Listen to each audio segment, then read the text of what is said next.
Chapter 3, The Golden Age, covers the flying the Atlantic and investing in air power. So, what we talked about in previous um, PowerPoints was the fact that there's always steps into making flights better and so on and so forth. And one of the very first steps, or one of the first steps we discussed earlier, was the crossing of the English Channel. We did that in a hot air balloon, we did that in an airplane, and other people have done it in other various different things, swimming the English Channel, things like that. Well, the next step in aviation, or one of the steps that came along not too long after the crossing of the English Channel, was actually trying to fly the Atlantic.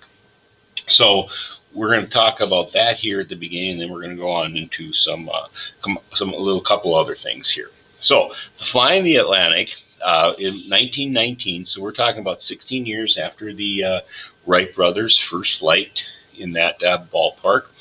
And we have Commander Albert Cushing Reed. Now, he was command of the United States Navy aircraft that the Navy was attempting to make these this flight across the Atlantic. He had 5 crew members aboard his airplane, and this airplane was a fairly decent sized airplane. It was a Curtiss flying boat, and as you can see here, you got the big body of the boat where passengers or the crew were also in here along with the floats. You got the balanced floats on either side. It's a bi-wing design, multiple engines up top. Again, a fairly hefty big boat. Well, what they did is the Navy was going to send 4 boats, or 4 of these airplanes, these flying boats, okay, to make this flight. And there was multiple stages of this flight to get there. And the idea was for having multiple flights or multiple of these airplanes going at the same time, as if one didn't make it, there would still be continuing others. Now, this wasn't going to be a continuous flight. This was going to be multiple stops along the way to get through the flight. And we have a map here to show. And it was going to go from Rockaway, New York, to Halifax, Nova Scotia, and from Halifax, Nova Scotia, to Trepassey, Newfoundland. Okay? From Trepassey, Newfoundland, to the Azores, which is a series of islands right out here. Okay? From the Azores to Lisbon, Portugal, right here, and then from Lisbon, Portugal, to Plymouth, England. Okay, and that was the steps. That was what they were going to fly. And you can kind of see here there's an approximate mileage. It was 540 miles from here, 460, 1,200, and jumping through the Azores was about 150 miles, 800 miles to Portugal, and 775 miles to Plymouth from Portugal. Now, this was, like I said, a multiple step. They were going to fly here, land, fly here, land, fly here, land, and so on and so forth. Throughout this course also, there were ships along the way, so if anything happened, they weren't going to be too terribly far from any ships that could rescue them if they had issues throughout their flight and they had to land in the ocean. So they took off on May 8th, 1919 from Rockaway, New York, and they landed in Plymouth on May 31st, 1919. So it took almost a month to make this flight. Now, obviously, most of that was not flying. If you take a look here, there was 3,936 total miles, 52 hours and 31 minutes of actual flying time was involved in this flight. So the other amount of time was layovers, repairs, waiting for weather, the issues of that nature in taking this flight across the Atlantic. Okay, so that was the U.S. military's or U.S. Navy's attempt with flying across the Atlantic, and it was successful. It made it. Okay, in 1919 also, they had 2 other gentlemen by the name of Harry Hawker and Kenneth Mackenzie Grieve, who made an attempt to fly across also the Atlantic, and they went with a Sopwith Atlantic airplane. And this airplane was made specifically to make this trip.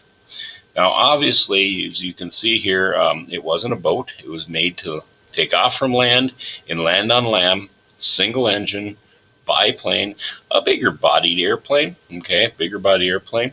And there were two that were making this flight, two people making this flight.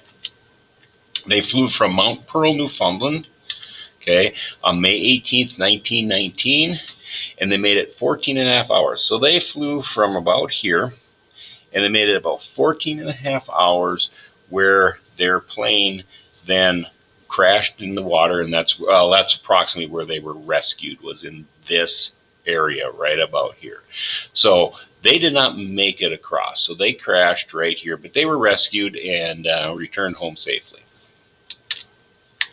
In also 1919, we have John Alcock and Arthur Whitten Brown, and they were also making their attempt, and they were flying in a Vickers Vimy, and you can see again a very big airplane, land-based because of the landing gear here, twin engine, okay, twin propellers, bigger bodied airplane, bi-wing design. So it was a very big airplane, and again meant to fly on land. Then it wasn't meant to land in water like the Curtiss boats were for the United States Navy. And their course was taking them from St. John's, Newfoundland, and was going to go right to Ireland, which was Count Galloway, Ireland. And they were taking this straight shot right here. It was 1,960 miles. And they took off at 1:45 p.m., June 14th, 1919, from St. John's. And they landed at 8:40 a.m., June 15th, 1919. Okay, they averaged about 16 hours. It was about a 16-hour and 12-minute flight. And they averaged about 2 miles a minute is what they were getting on their average. So they were a successful flight, and they made it actually from, like I said, Newfoundland to England in one landing, or one takeoff, one landing, versus multiple takeoffs and multiple landings by the U.S. Navy. And obviously with Hawker's course, they did not make it through here. And then just to give you an example right here, this dotted line also. This dotted line is the course that one of the airships, the lighter than air airships, would take through the way to get to New York and stuff like that. So this is the path that a dirigible would have taken, and taken, I want to say, well, if I remember right, it was like 3 days to make this trip through across the Atlantic. And like I said, obviously they were making it in the dirigibles, but this was now heavier than their flight that these 3 attempts were. Okay. So that's flying the Atlantic, and obviously these were the first attempts at doing this, and we'll get into some other stuff later with attempting to fly the Atlantic. At this point in time also, we were after World War I, so now we're looking at what is the investment that was taking place in air power. During the war, all nations built huge aviation industries.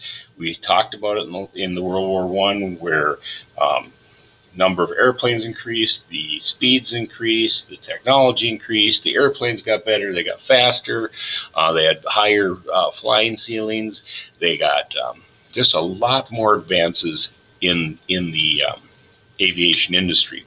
And in this particular thing, in France, there were 67,000, almost 68,000 aircraft produced in France during this time. Okay, and Germany had just over 4,700 or 47,500 aircraft produced during this time. Italy, approximately 20,000 aircraft.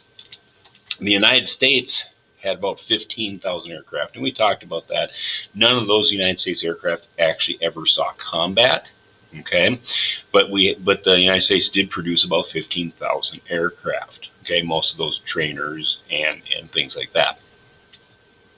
In Britain, I don't have a number for them, but the actual production started at 20 aircraft a month, and by the end of war, they were making 3,500 aircraft a month.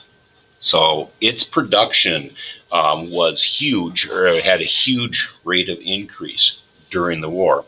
And keep in mind, these all came out around, at the end of the war at November 11th, 1918. There were over 177,000 aircraft in Europe. Pretty big jump for number of aircraft for when starting the war. They didn't know what the purpose of the aircraft would have been. So in that 4-year time span, you went from a handful, a very small amount of aircraft, to 177,000 aircraft in that 4-year time span. So a huge increase in aviation. Okay, so at this point, it looks like aerospace and aviation is swinging upwards, and we're getting an idea that this is something that is going to be really good.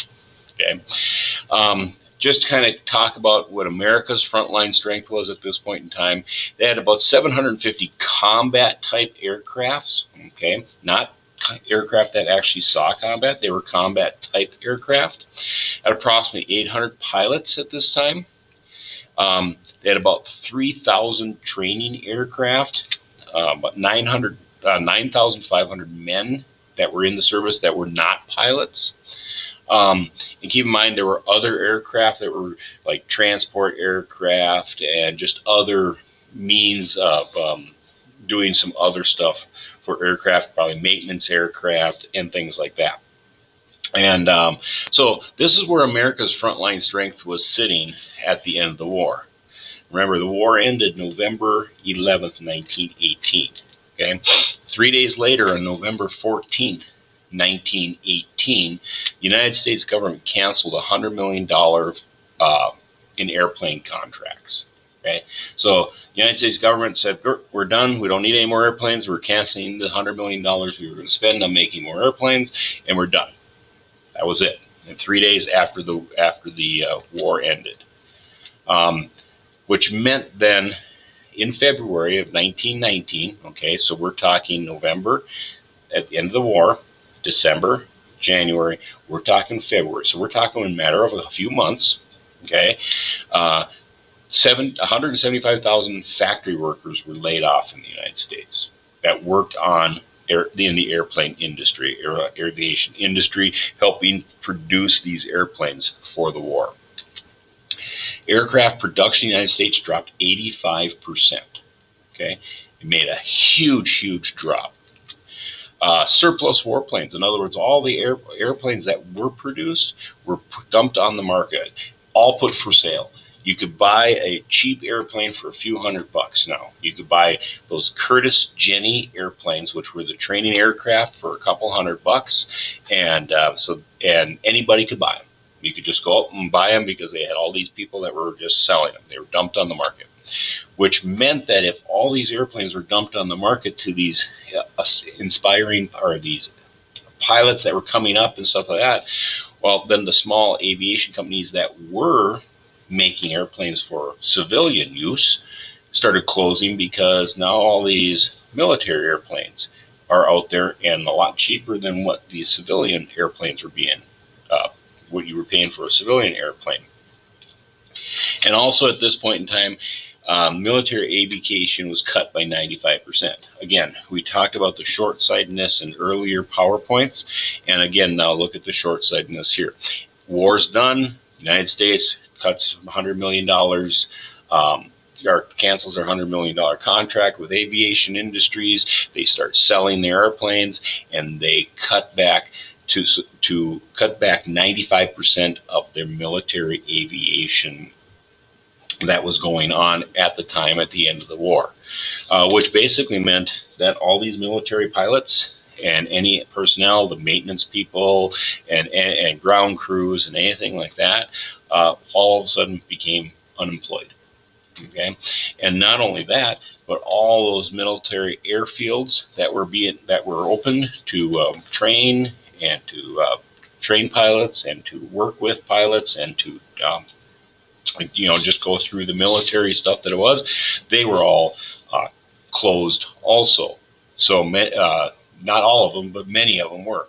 So again, 95% of the United States military aviation was cut at the end of World War I. Okay, again, short-sightedness on the part of the United States. Okay, at this point, as you can see, kind of with all that happening, aviation America almost died. Okay, I mean everything was cut. People were, you could buy. It was a dime a dozen to buy airplanes. It was very cheap and inexpensive. Nobody was manufacturing airplanes anymore. You had all kinds of people in the industry unemployed and things like that. There were two groups of people, however, that kept aviation alive enough, okay, to that it did not completely die. The one group was the barnstormers, okay, and that is a group we're going to talk about in the next PowerPoint. But the barnstormers were kept the aviation alive in this golden age of flight. Okay, and the other were these former Army aviators, these ones that all of a sudden lost their jobs. They were big proponents in keeping aviation as prominent as possible, as much as they could, even though they were out of the military, out of jobs. But there were still some highly ranked people in the military that fought for the industry, fought for aviation, fought for at least keeping the spark there. And one of those people was General Billy Mitchell. And we talked about him earlier when we talked about Eddie Rickenbacker. He wasn't a general at the time, he was a colonel. But at this point, at the end of the war, he's a general. And he was a big proponent of aviation and big proponent of military aviation. And so it was because of him the total aviation industry did not die in the military aspect. So this was, again, flying the Atlantic and investing in the air power. You kind of see how, the United States just kind of dropped the ball again in doing their thing. We will, in the next slides, we will be working on like the barnstormers and some future other things into aviation, how it's going to grow and things like that, and then how we're going to lead up to, again, another war here that comes in a number of years after this war ended. So that was the first video or first PowerPoint in chapter 3.